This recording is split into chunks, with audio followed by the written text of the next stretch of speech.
आपके अपने channel Chandravanshi math class पर स्वागत करता हूं। तो वो कौन बनेगा टॉपर की सीरीज जिसको मैं फिर से लेकर आ गया हूं, उस क्लास को और कंटिन्यू करते हुए मैं फिर से लेकर आ गया हूं वो बोर्ड मॉडल की सीरीज। तो चलिए दोस्तों उसको स्टार्ट करते हैं फटाफट, टाइम लेप्स न करते हुए।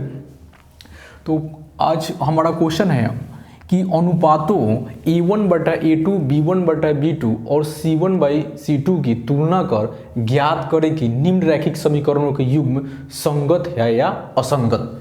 तो ये आपका दिया है प्रथम जो इक्वेशन का युग्म दिया गया है 3x + 2y - 5 = 0 और 2x - 3y - 7 = 0। इसको आपको क्या करना है, संगत या असंगत की बात करना है। देखिए दोस्तों, तो ये जो है क्वेश्चन जो है आपको बहुत इंपॉर्टेंट है, तो लास्ट तक जरूर वीडियो को जरूर देखिएगा, क्योंकि आधा अधूरा देखिएगा तो फिर आपका क्वेश्चन जो है पूरा नहीं समझ पाइएगा, इसलिए पूरा वीडियो को देखिए। सबसे पहले हम लोग क्या करते हैं कि केवल हम लोग इस जो वीडियो सीरीज है इसमें केवल क्वेश्चन की ही बात हम लोग डायरेक्ट नहीं सोल्यूशन कर देते हैं, उसके पीछे जो उसका कहानी है, चिट्ठा है, उसको भी हम लोग खोल के यहाँ पे रख देते हैं। ठीक है, तो इससे आपको दोहरा फायदा होता है।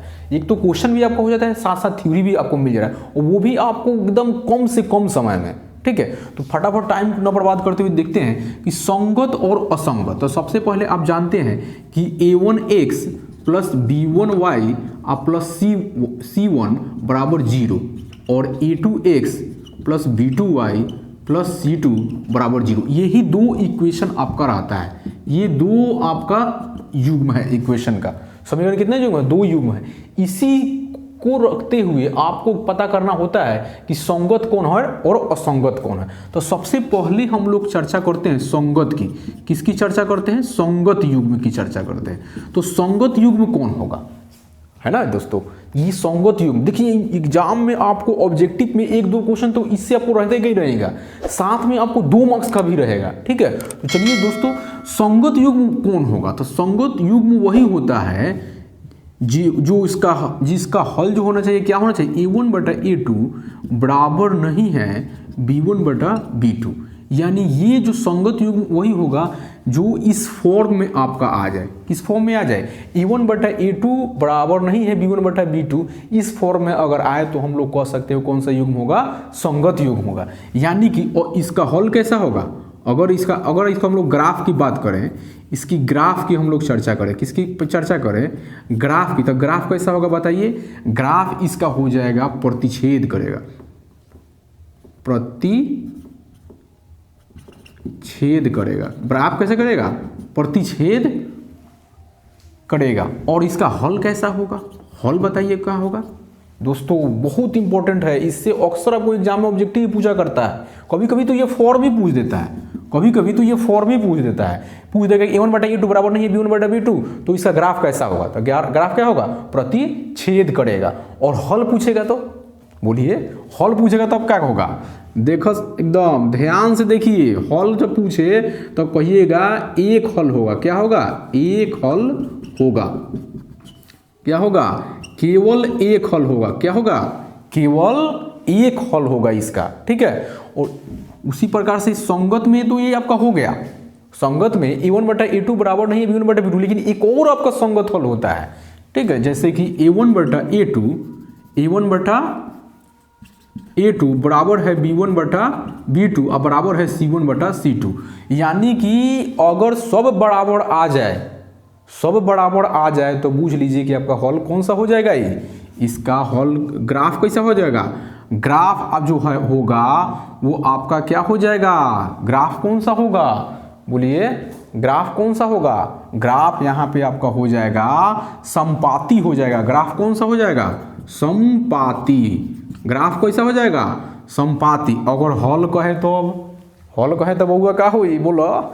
तो हल जो होगा, जो संपाती होगा, तो जाहिर सी बात है कि हल इसका क्या हो जाएगा? अनेक हल होगा, चाहे अनंत हल होगा। हल कैसा होगा? अनंत हल।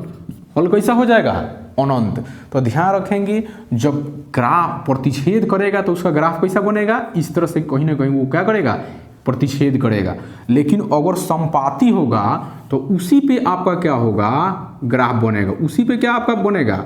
ग्राफ बनेगा, इसीलिए उसका हल जो है वो अनंत होगा। कैसे कि इसको हम लोग डिफाइन नहीं कर पाएंगे कि कितने बिंदु पर कटा, इसलिए इसका हल क्या होगा, अनंत। लेकिन यहाँ पे आपको डिफाइन हो पा रहा है कि यहीं आपका कटा है। मान लें कोई एक्स वाई पॉइंट पर कट गया, तो इसका मतलब इसका हल क्या हो गया, कोई ना कोई एक पॉइंट पर आ गया, इसलिए इसका हल कैसा होगा, एक और केवल एक हल होगा। लेकिन आपका संपाती में जो होगा वो आपका क्या होगा, अनेक हल होगा।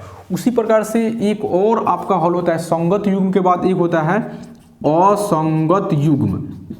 अब ध्यान दीजिए, असंगत कौन होगा, तो असंगत वही होगा जो a1/a2 बराबर है b1/b2 अब बराबर नहीं है c1/c2। तो ये आपका कैसा होगा, ये जो होगा इसका ग्राफ पूछ देगा एग्जाम में कि ग्राफ कैसा होगा, तो ग्राफ क्या बताइएगा, ग्राफ इसका हो जाएगा समांतर हो जाएगा।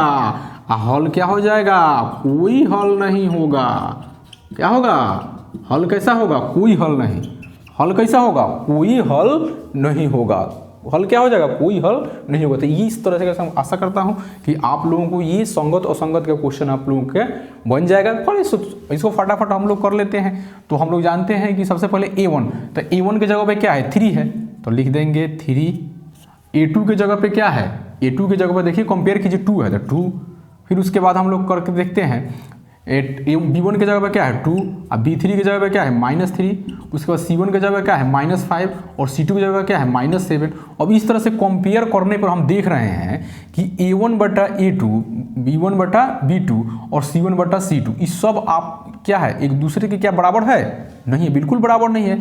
तो आप यहाँ पे कह सकते हैं कि यहाँ पे a1/a2 बराबर नहीं है b1/b2 अब बराबर नहीं है c1/c2।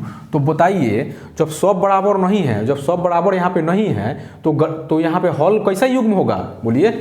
तो कहिएगा सर अब तो बताइए ना, दीजिएगा। यहाँ तो बता दिए कि संगत में होता है, ये सब बराबर नहीं है, चाहे सब बराबर हो संगत, आज इसका हल नहीं हो आपका क्या हो जाएगा, असंगत। तो इसको लिख सकेंगे कि यह कौन सा हल होगा, बोलिए, यह कौन सा हल होगा, संगत हल होगा। कौन सा हल होगा, संगत हल होगा।